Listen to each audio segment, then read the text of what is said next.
পড়ল অশ্বমেধের ঘোড়া পথের মধ্যিখানে। ভেবেছিলুম যেদিকে যাই জ্বালতে জ্বালতে যাব, শহরগঞ্জ, কারখানা, কল। কিন্তু এখন প্রাণে অন্যরকম ভুজুং দিচ্ছে, অন্যরকম হাওয়া। এই নে, তোকে দিলুম বাড়ি নতুন ঘরে ছাওয়া, দিলুম আগরতলার শীতল পাটি, কৃষ্ণা গাভীর দুগ্ধ দিলুম বড্ড রকম মিঠে, এবং সদর মনের মধু 14 আনা খাঁটি। শুনেই আমি চমকে উঠি, পথের শক্ত ইঁটে লাথি কষাই, হাওয়ার মধ্যে ঘোড়া ঘুরিয়ে বলি, আয় রে আমার অশ্বমেধের ঘোড়া, আয় যেরকম কথা ছিল তেমনি করে বাঁচি।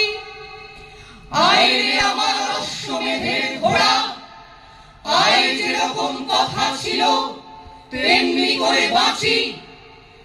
আয় যেরকম কথা ছিল তেমনি করে বাঁচি। দ্বিতীয় বিশ্বযুদ্ধ থামল, ভারতবর্ষে স্বাধীনতা এলো। কিন্তু এই অপরিণত স্বাধীনতা স্বস্তি দিতে পারল না কবিকে।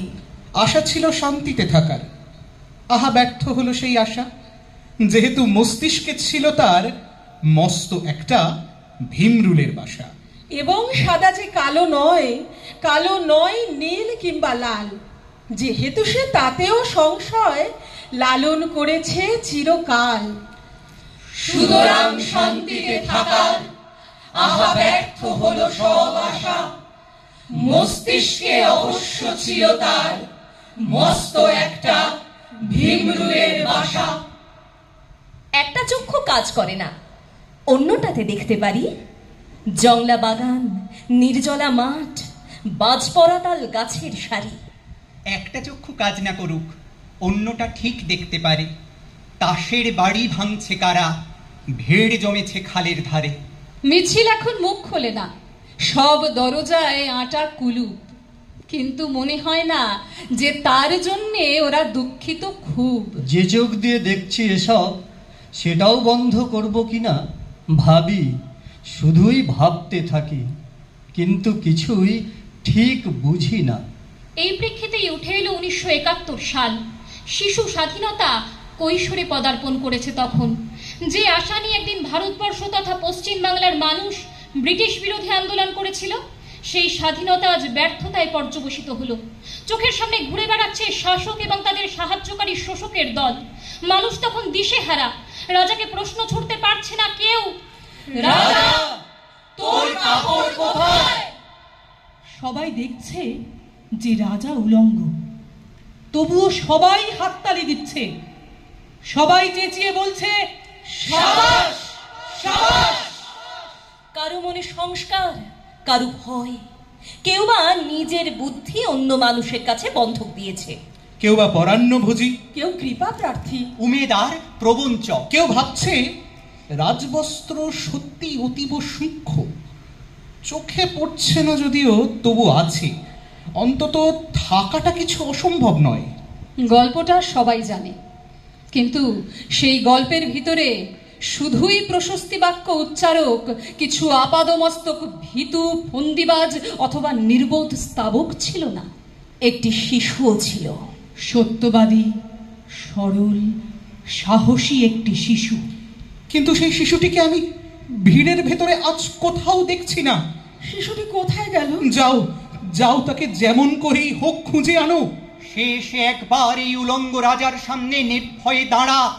শেষ একবার এই হাততালির ঊর্ধ্বে গলা তুলে জিজ্ঞাসা করুক, রাজা তোর কাপড় কোথায়?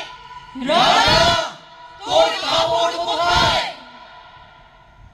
তবে শেষ পর্যন্ত যে কোনো বড় শিল্পীর মধ্যেই আশা ও ভালোবাসার একটা জগৎ লালিত হয়। কবির চোখে পড়ানো থাকে এক মায়া কাজল, যার ছোঁয়ায় সব দৈন্য ঢেকে যায়।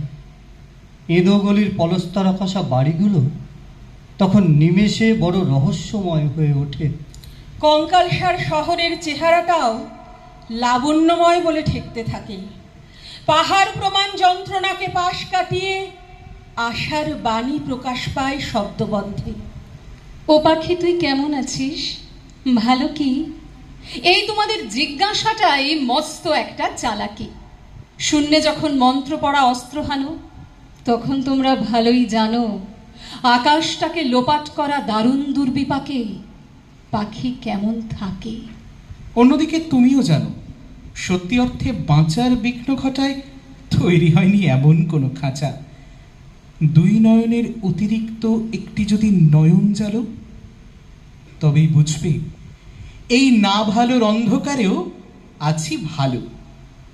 কেন আর কান্নার ছায়ায় অস্ফুট ব্যথার কানে কানে কথা বলো, বেলা বয়ে যায়। এসো এই রৌদ্রের বাগানে, এসো অফুরন্ত হাওয়ায় স্তবকিত সবুজ পাতার কিশোর মুঠির ফাঁকে ফাঁকে, সারাটা সকাল গায়ে গায়ে যেখানে টগর জুঁই আর সূর্যমুখীরা চেয়ে থাকে। এসো এই মাঠের উপরে খানিক সময় বসে থাকি। এসো এই রৌদ্রের আগুনে বিবর্ণ হলুদ হাত রাখি।